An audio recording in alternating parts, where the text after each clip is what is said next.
Dans cette vidéo, nous allons nous intéresser au concept de solidarité. Donc, au sein d'une société, il y a différentes interactions entre les individus.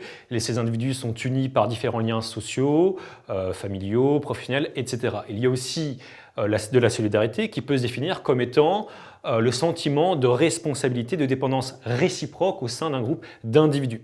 Or, une société connaît des mutations. Il y a eu l'avènement de sociétés modernes, voire post-modernes aujourd'hui. Est-ce que donc, ces mutations ont un impact sur cette solidarité?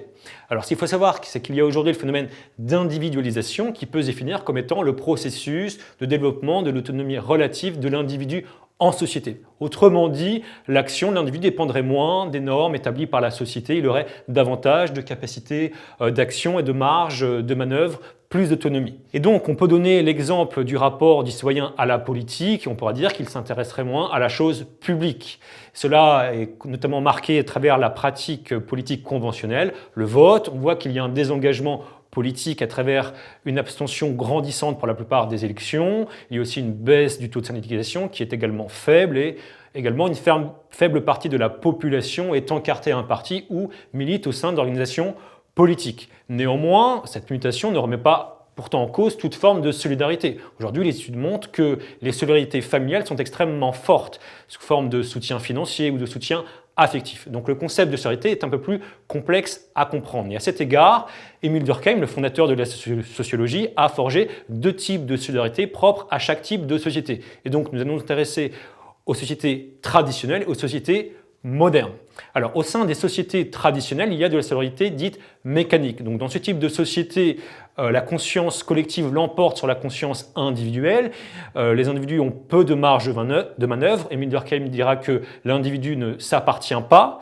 Le poids des rites, des traditions, de la religion sont extrêmement importants et guident l'action des individus. Le droit y est répressif et la division du travail social est également faible. Ça veut dire que les individus occupent les mêmes emplois et qu'ils sont substituables. En définitive, la solidarité mécanique prévaut dans les sociétés traditionnelles et donc les individus ici sont similaires, ils se ressemblent et c'est là qu'ils sont solidaires. En appartenant au groupe, ils s'intègrent en société.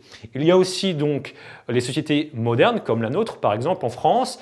Et là, donc, la conscience individuelle l'emporte sur la conscience collective, c'est-à-dire que l'individu s'émancipe du fait du développement de l'individualisme.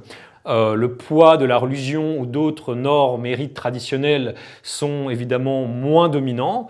La division du travail social est également plus forte, c'est-à-dire que les individus occupent des métiers qui ne se ressemblent pas. Ils sont donc complémentaires, interdépendants. Et le droit y est restitutif. Et donc, on peut dire que la solidarité organique prévaut dans les sociétés modernes et que la solidarité s'affirme parce que les individus sont complémentaires, ils sont interdépendants.